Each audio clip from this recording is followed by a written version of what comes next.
ಕಾಂಗ್ರೆಸ್ಗೆ 20 ಸ್ಥಾನ ಗೆಲ್ಲದೆ ಇದ್ರೆ ಮುಖ್ಯಮಂತ್ರಿಗಳು ರಾಜೀನಾಮೆ ಕೊಡ್ತಾರಾ? ಸಚಿವ ರಾಜಣ್ಣ ಮಾತು ಹೇಳಿದ್ದಾಯ್ತು ತುಮಕೂರಲ್ಲಿ. ಈಗ ಮತ್ತೊಬ್ಬ ಶಾಸಕ ಆ ರಾಜೀನಾಮೆ ಮಾತನ್ನ ಆಡಿದ್ದಾರೆ. 20 ಸ್ಥಾನ ಗೆಲ್ಲದೆ ಇದ್ರೆ ಸಿದ್ದರಾಮಯ್ಯ ರಾಜೀನಾಮೆ ಕೊಡಬೇಕಾಗತ್ತೆ ಅಂತ ಕಾಂಗ್ರೆಸ್ ಪ್ರಚಾರ ಸಭೆಯಲ್ಲಿ ಗುಬ್ಬಿ ಶಾಸಕ SR ಶ್ರೀನಿವಾಸ್ ಭಾಷಣ ಮಾಡಿದ್ದಾರೆ. ತುಮಕೂರು ತಿಪಟೂರಿನಲ್ಲಿ ನಡೆದಂತಹ ಪ್ರಚಾರ ಕಾರ್ಯಕ್ರಮದಲ್ಲಿ ಈ ಮಾತನ್ನ ಶ್ರೀನಿವಾಸ್ ಹೇಳಿದ್ದಾರೆ. ಕಾಂಗ್ರೆಸ್ ಅಭ್ಯರ್ಥಿ ಮುದ್ದನ್ಮೇಗೌಡ ಪರ ಪ್ರಚಾರ ಸಭೆಯಲ್ಲಿ ಈ ವಿಚಾರವನ್ನ ಪ್ರಸ್ತಾಪ ಮಾಡಿದ್ದಾರೆ. ನೈತಿಕ ಹೊಣೆ ಹೊತ್ತು ಸಿದ್ದರಾಮಯ್ಯ ರಾಜೀನಾಮೆ ಕೊಡಬೇಕಾಗತ್ತೆ. ಬಡವರ ಪರ ಕೆಲಸ ಮಾಡುವ ಸಿದ್ದರಾಮಯ್ಯ ಇದನ್ನ ಏನೋ ಕಾಂಗ್ರೆಸ್ನ ಉಳಿಸ್ಬೇಕು ಅನ್ನೋಂಥದ್ದನ್ನ ಹೇಳಿದ್ದಾರೆ. ಎಲ್ಲ ಕಾರ್ಯಕರ್ತರು ಸಿದ್ದರಾಮಯ್ಯ ಅವ್ರನ್ನ ಉಳಿಸ್ಕೊಳ್ಬೇಕು.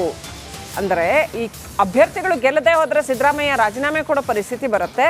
ಹಾಗಾಗಿ ಹೇಗಾದರೂ ಮಾಡಿ ಈ ಅಭ್ಯರ್ಥಿಗಳನ್ನ ಗೆಲ್ಲಿಸ್ಕೊಂಡು ಸಿದ್ದರಾಮಯ್ಯ ಅವ್ರನ್ನ ಉಳಿಸಬೇಕು ಅನ್ನೋ ಅರ್ಥದಲ್ಲಿ SR ಶ್ರೀನಿವಾಸ್ ಮಾತನಾಡಿದ್ದಾರೆ.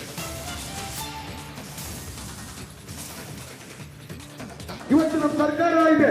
ನಮ್ಮ ಸರ್ಕಾರ ಏನಾದರೂ ಹೆಚ್ಚಿನ ಸೀಟ ಲೋಕಸಭೆಯಲ್ಲಿ ನಾವು ಗಳಿಸಲಿಲ್ಲ ಅಂತಂದ್ರೆ ನೈತಿಕ ಹೊಣೆ ಮತ್ತು ಸಿದ್ದರಾಮಯ್ಯ ಅವರು ರಾಜೀನಾಮೆ ಕೊಡಬೇಕಾಗುತ್ತೆ. ಆ ಒಂದು ಕಾರಣಕ್ಕೆ ಅತ್ಯಂತ ಪ್ರಾಮಾಣಿಕವಾಗಿ ಬಡವರ ಪರ, ಶೋಷಿತರ ಪರ ಕೆಲಸ ಮಾಡ್ತಕ್ಕಂಥ ಸಿದ್ದರಾಮಯ್ಯನವ್ರನ್ನ ಉಳಿಸ್ತಕ್ಕಂಥ ಕೆಲಸವನ್ನ ನಾವೆಲ್ಲರೂ ಸೇರಿ ಮಾಡ್ತಕ್ಕಂಥ ಕೆಲಸವನ್ನ ಮಾಡಬೇಕಾಗುತ್ತೆ. ಆ ನಿಟ್ಟಿನಲ್ಲಿ ಎಲ್ಲರೂ ಕೂಡ ಪ್ರಯತ್ನವನ್ನ ಕೊಡೋಣ ಅಂತ ಹೇಳ್ಬಿಟ್ಟು ಈ ಸಂದರ್ಭದಲ್ಲಿ ಅಂತ ಎಲ್ರಿಗೂ ಒಳ್ಳೆದಾಗಿಂತ ಹಾರೈಸಿ ನಾನು ಮಾತು ಮುಗಿಸ್ತೀನಿ. ಜೈ ಜೈ ಕರ್ನಾಟಕ. DK ಶಿವಕುಮಾರ್ ಅವರ ಆಪ್ತ ಬಳಗದಲ್ಲಿ ಗುರುತಿಸ್ಕೊಂಡವ್ರು ಎಲ್ಲರೂ ಕೂಡ ಒಟ್ಟಿನಲ್ಲಿ CM ಸಿದ್ದರಾಮಯ್ಯನವರು ಕುರ್ಚಿ ಬಿಟ್ಟು ಇಳಿಬೇಕು, DK ಶಿವಕುಮಾರ್ ಅವರು CM ಆಗಬೇಕು ಅನ್ನೋಂಥ ಆಸೆ. ಬಟ್ ಒಂದು ಟಾಸ್ಕ್ ಅಂತೂ ಇರುತ್ತೆ CM ಸಿದ್ದರಾಮಯ್ಯನವ್ರಿಗೆ. ಅವರು CM ಆದ ಬಳಿಕ ಈಗ ಲೋಕಸಭೆ ಚುನಾವಣೆ ಫೇಸ್ ಮಾಡ್ತಾ ಇರೋದ್ರಿಂದ ಸಹಜವಾಗಿ ಅತಿ ಹೆಚ್ಚಿನ ಸ್ಥಾನಗಳನ್ನ ಗೆಲ್ಕೊಂಡು ಹೋಗಲೇಬೇಕು, ತೋರಿಸಲೇಬೇಕು. ಕಾಂಗ್ರೆಸ್ಗೆ ಏನಾಗಿದೆ ಅಂತಂದ್ರೆ ಈ ಸರಿ ಲೋಕಸಭಾ ಚುನಾವಣೆಯಲ್ಲಿ ಅಲ್ಲಿ ಅಕೌಂಟ್ಗಳು ಫ್ರೀಸ್ ಆಗಿರ್ತಕ್ಕಂಥದ್ದು ಅಂತ ಸುದ್ದಿ ನೋಡಿದ್ವಿ. ಹಾಗಾಗಿ ಹಣದ ಹರಿವು ಎಷ್ಟರ ಮಟ್ಟಿಗೆ ಇದೆ ಅಂದ್ರೆ ರಿಸೋರ್ಸ್ ಬೇಕು ನಿಮ್ಗೆ ಎಲೆಕ್ಷನ್ ಮಾಡ್ಬೇಕು ಅಂದ್ರೆ. ರಿಸೋರ್ಸ್ ಇಲ್ಲ ಅಂತ ಅಂದ್ರೆ ಎಲ್ಲೋ ಒಂದ್ ಕಡೆ ಎಲೆಕ್ಷನ್ ಟಫ್ ಆಗ್ಬಿಡುತ್ತೆ, ಚಾಲೆಂಜಿಂಗ್ ಆಗ್ಬಿಡುತ್ತೆ. ಅದರಲ್ಲೂ ಲೋಕಸಭೆಯಲ್ಲಿ ಟ್ರೆಂಡ್ ನಾವು ಕಳೆದ 2-3 ಸರಿಯಿಂದ ನೋಡಿದ್ರೆ ಇಲ್ಲಿ ಬಿಜೆಪಿ ಪರವಾದ ಟ್ರೆಂಡ್ ಇದೆ, ಮೋದಿ ಪರವಾದ ಅಲೆ ಇದೆ. ಸೊ ಹಾಗಾಗಿ ನಿಜ ಈಗ ಒಂಥರ ಅಡಕತ್ರಿನಲ್ಲಿ ನೀವು ಹೇಳಿದಾಗ ಸಿದ್ದರಾಮಯ್ಯನವರು ಸಿಕ್ಕಾಕೊಂಡಿದ್ದಾರೆ. ಓಕೆ, ಮುಂದಿನ ಸುದ್ದಿಗೆ ಹೋಗೋಣ. ಕರಾವಳಿಯಲ್ಲಿ ಮತ್ತೆ ಶುರುವಾಗಿದೆ ವ್ಯಾಪಾರದ ಧರ್ಮ ದಂಗಲ್.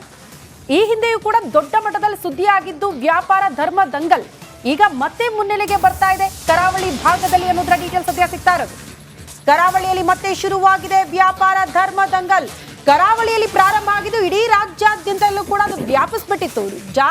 ಈಗ ಜಾತ್ರೆಯಲ್ಲಿ ಅನ್ಯ ಧರ್ಮೀಯರು ವ್ಯಾಪಾರ ಮಾಡಕ್ ಅವಕಾಶ ಕೊಡಲ್ಲ ಅಂತ, ಅವಕಾಶ ಮಾಡಿಕೊಡಬೇಡಿ ಅಂತ ದೇವಸ್ಥಾನದ ಆಡಳಿತ ಮಂಡಳಿಗೆ ಈಗ ಮನವಿ ಮಾಡಿಕೊಂಡಿದ್ದಾರಂತೆ ಹಿಂದೂ ಪರ ಸಂಘಟನೆಯವರು.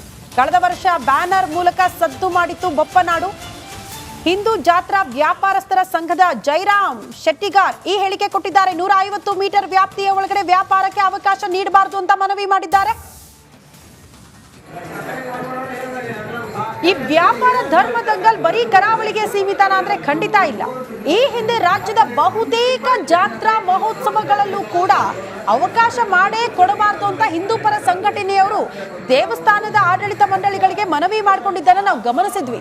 ಇದೇ ದೊಡ್ಡ ಮಟ್ಟದ ದಂಗಲ್ಗೆ ಕಾರಣ ಆಗಿತ್ತು. ಈಗ ಮತ್ತೆ ಅದು ಮುನ್ನೆಲೆಗೆ ಬಂದಿರೋದು ಕರಾವಳಿ ಭಾಗದಲ್ಲಿ. ನೋಡಿ, ಈಗ ಮನವಿ ಮಾಡ್ತಾ ಇರೋದು 150 ಮೀಟರ್ ದೂರದ ಕಡೆ ಅಂದ್ರೆ ದೂರದಲ್ಲೂ ಕೂಡ ನೀವು ಅವಕಾಶ ಮಾಡಿಕೊಡ್ಬೇಡಿ ಅವ್ರಿಗೆ ವ್ಯಾಪಾರ ಮಾಡಕ್ಕೆ. ಇಂಥದ್ದೊಂದು ಮನವಿ ಇದೆ. ಈಗ ಅದನ್ನ ಯಾವ ರೀತಿ ಬ್ಯಾಲೆನ್ಸ್ ಮಾಡುತ್ತೆ ದೇವಸ್ಥಾನದ ಆಡಳಿತ ಮಂಡಳಿ ಅನ್ನೋದು ಕೂಡ ಪ್ರಶ್ನೆ ಆಗ್ತಾ ಇದೆ. ಇದೆಲ್ಲ ಎಲ್ಲಿಂದ ಶುರುವಾಯ್ತು ಅಂತ ನೀವು ನೆನ್ಪು ಮಾಡ್ಕೊಂಡ್ರೆ ಕಳೆದ ವರ್ಷ ಅಥವಾ ಅದಕ್ಕೂ ಹಿಂದಿನ ವರ್ಷ ಇದೆಲ್ಲ ಆರಂಭ ಆಗಿದ್ದು ಹಲಾಲ್ ವಿರುದ್ಧದ ಒಂದು ಚಳವಳಿ ಏನು ಹುಟ್ಕೊಳ್ತಲ್ಲ ಅಲ್ಲಿಂದ ಶುರುವಾಯ್ತು. ಯಾಕಂತಂದ್ರೆ ಜಗತ್ತಿನಾದ್ಯಂತ ಇವತ್ತು ಹಲಾಲ್ ಆರ್ಥಿಕತೆ ಅನ್ನುವಂಥ ಕಾನ್ಸೆಪ್ಟ್ಗಳು ಬರ್ತಾ ಇದೆ. ಪ್ರತಿಯೊಂದು ಫುಡ್ ಐಟಮು, ಪ್ರತಿಯೊಂದು ನೀವು ಏನೇ ಖರೀದಿ ಮಾಡಿದ್ರು ಅದು ಹಲಾಲ್ ಸೀಲ್ ಇರ್ಬೇಕು ಅದ್ರ ಮೇಲೆ ಅನ್ನೋವಂಥದ್ದೆಲ್ಲ ಬರ್ತಾ ಇದೆ. ಹಾಗಿರುವಾಗ ನೀವು ಅಲ್ಲಿ ಧರ್ಮವನ್ನ ತರೋದ್ರಿಂದ, ಅಲ್ಲಿ ನೀವು ಧರ್ಮದ ಮುಖಾಂತರವೇ ಅಧಿಕೃತ ಮಾಡೋದ್ರಿಂದ ಅದನ್ನ ಇಲ್ಲಿ ಯಾಕೆ ನಾವ್ಯಾಕೆ ಅವಕಾಶ ಮಾಡ್ಕೊಡ್ಬೇಕು ಅನ್ನೋಂಥ. ಮತ್ತು ಎರಡನೇದು ಇದು ಒಂದು ಧಾರ್ಮಿಕ ಜಾತ್ರಾ ಮಹೋತ್ಸವ ಅಲ್ಲಿರ್ತಕ್ಕಂಥದ್ದು. ಹಾಗಾಗಿ ಆ ಧಾರ್ಮಿಕ ಜಾತ್ರಾ ಮಹೋತ್ಸವದಲ್ಲಿ ನಾವು ಅಲ್ಲೊಂದಿಷ್ಟು ನೀತಿ ನಿಯಮಾವಳಿಗಳಿರುತ್ತೆ. ಪ್ರತಿ ದೇವಸ್ಥಾನಕ್ಕೂ ಒಂದಷ್ಟು ನೀತಿ ನಿಯಮ ಅದನ್ನು ಫಾಲೋ ಮಾಡ್ತೀವಿ ಅನ್ನೋದು